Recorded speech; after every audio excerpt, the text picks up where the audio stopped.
Méditation du 13 mars. Tout est dans le plan de Dieu. La crainte du Seigneur, c'est la sagesse. S'écarter du mal, c'est l'intelligence. Job 28, le verset 28. La vie mouvementée de Joseph n'était pas due au hasard, il provenait de la providence. Mais comment avait-il pu conserver une telle fermeté de caractère, de droiture et de sagesse? C'était le résultat de l'éducation reçue dans ses premières années. Il avait suivi son devoir plutôt que son inclination, et la pureté et la simple confiance de l'enfant ont porté leurs fruits dans les actes de l'adulte. Les talents les plus brillants n'ont pas de valeur tant qu'ils ne sont pas perfectionnés. Le courage et la force de caractère doivent être acquis par la culture. Une moralité élevée et de belles qualités mentales ne sont pas le résultat du hasard. Dieu donne des opportunités. Le succès dépend de l'utilisation que l'on en fait. Les ouvertures de la providence doivent être rapidement discernées et saisies avec empressement. Texte tiré du livre Testimonies for the Church, témoignages pour l'Église, au volume 5, au chapitre 35,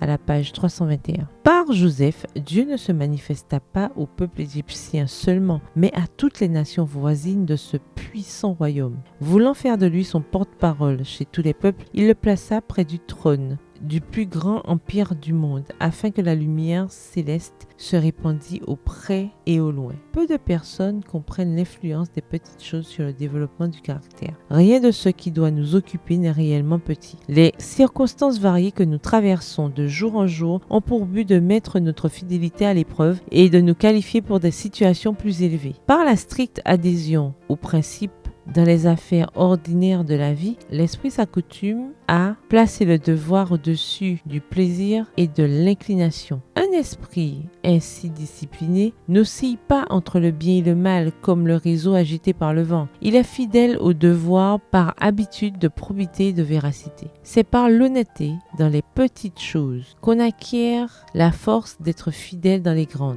Un caractère droit a plus de valeur que l'or d'Ophir. Sans ce précieux apanage, nul ne peut parvenir à une distinction honorable. Mais le caractère ne s'hérite pas, il ne s'achète pas non plus. L'excellence morale et les délicates facultés de l'intelligence ne sont pas le résultat du hasard. Sans culture, les dons les plus rares restent stériles. Texte tiré du livre Patriarches et prophètes, au chapitre 20, à la page 199. Bonne journée, que l'Éternel vous bénisse.